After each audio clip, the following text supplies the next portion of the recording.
La chronique cinéma vous est présentée par le magazine Studio Ciné Live. Bonjour à toutes, bonjour à tous, bienvenue dans cette chronique cinéma qui, je l'espère, chaque semaine vous donne envie de sortir et d'aller au cinéma. Alors c'est parti pour nos sélections de la semaine pour cette semaine, du mercredi 30 avril.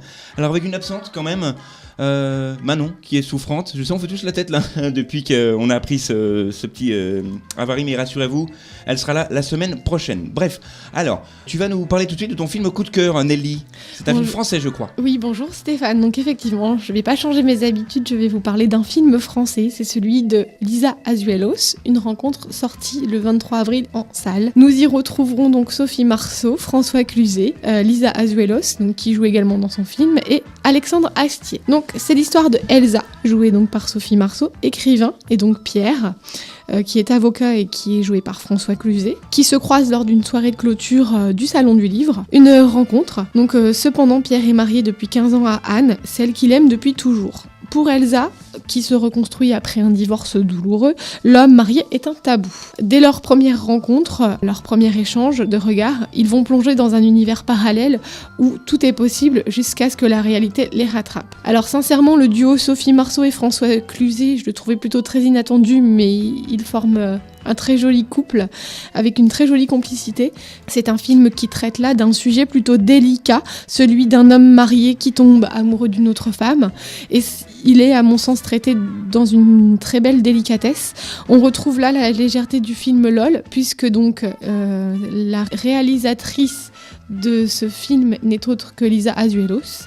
C'est un très très beau film. Et Sophie Marceau, que j'ai redécouvert différemment dans le film Arrêtez-moi, je trouve depuis se révèle de plus en plus talentueuse à mon sens. Oui, c'est vrai que Arrêtez-moi, c'était un huis clos avec Miu Miu, où elle racontait effectivement, où elle venait se livrer à la police après avoir, entre guillemets, tué son mari. C'est vraiment un huis clos très très impressionnant. Et effectivement, on découvre encore une nouvelle fois, et dans ce film, une rencontre, qu'il est vraiment une très très grande actrice. Merci beaucoup Nelly pour ce film coup de cœur. Tu nous en rappelles le titre ?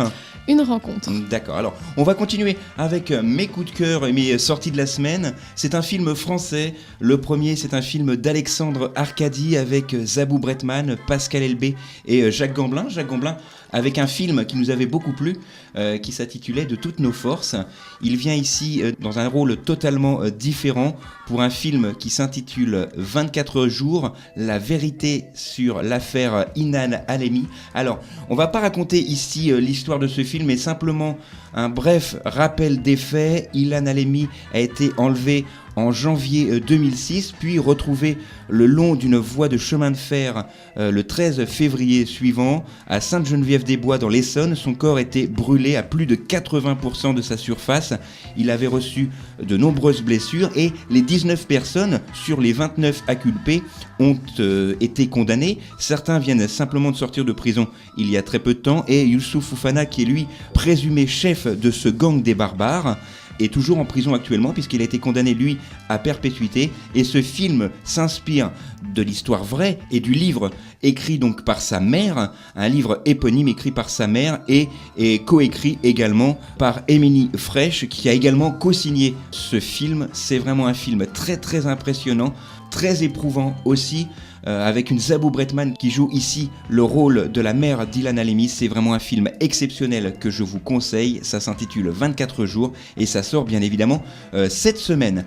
Après, si vous avez envie de vous détendre avec un film très très drôle, un film d'Éric Laven avec Lambert Wilson, Franck Dubosc, Florence Foresti, l'excellent Guillaume de Tonquédec. Alors ce film va nous raconter l'histoire donc justement d'Antoine, incarné ici par Lambert Wilson, qui fête ses 50 ans, qui a reçu un cadeau original, un infarctus, et justement il va essayer de tout changer, de faire attention à lui, de faire attention à ses amis. Il décide donc de les inviter pour un barbecue, mais là tout ne va pas se passer comme prévu, puisqu'effectivement quand on a la cinquantaine, quand on a des amis qu'on a des amis depuis 30 ans, et bien forcément des choses ont changé, on n'a pas forcément les mêmes idées, il y a aussi une routine qui s'installe, et vous allez le voir que c'est vraiment un film sur l'amitié, comme a pu l'être le film de Claude Lelouch, Salaud on t'aime, et là, mais c'est un registre différent, on retrouve ses amis pour une partie de barbecue, c'est drôle, il y a des quiproquos, et c'est un film que je vous conseille également, avec un Lambert Wilson qu'on n'a pas l'habitude de voir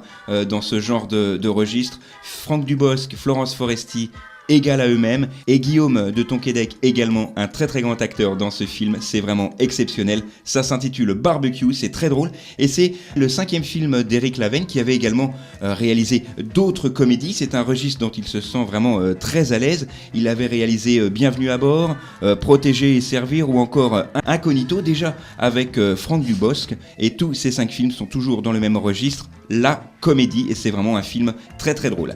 Dernière sélection pour moi cette semaine, Le Dernier Diamant d'Éric Barbier avec Yvan Attal et Bérénice Bejo. Ce film nous raconte l'histoire rapidement de Simon, un cambrioleur en liberté surveillée, qui accepte de monter le plus gros coup de sa carrière, le vol du Florentin, qui n'est autre qu'un diamant mythique mis en vente aux enchères par ses propriétaires. C'est un film au suspense haletant, je vous le conseille également, ça s'intitule Le Dernier Diamant. Pour terminer et pour rebondir avec Manon, sachez comme elle n'est pas là cette semaine, elle postera l'avis de ses films sur notre page Facebook, donc cinéma, ses chroniques cinéma RCF, donc sur notre page Facebook, et vous pourrez également retrouver l'intégralité de cette chronique sur YouTube avec les 3 mots-clés Reims Cinéma et RCF. On termine très rapidement avec Nelly et les nombres d'entrées des films de cette semaine.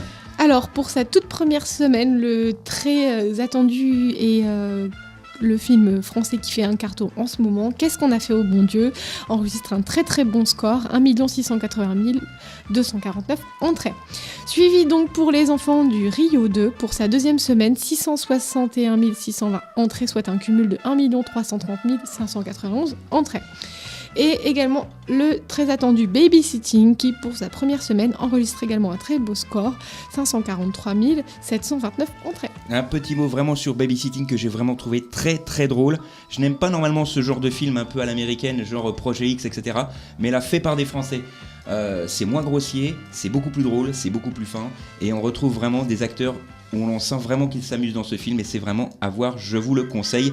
Ça s'appelle Babysitting et c'est quand même un film qui a fait, tu me rappelles le nombre d'entrées ? 543 729 entrées. Voilà, et c'est très précis, merci à toi Nelly. On se retrouve la semaine prochaine avec une équipe au complet, il me reste très très peu de temps pour vous annoncer également un autre film est à l'affiche, Pas son genre, de monsieur Lucas Belvaux avec la charmante Émilie Duquesne. C'est un film qui est également à voir, on n'a pas eu le temps d'en parler mais on en parlera la semaine prochaine.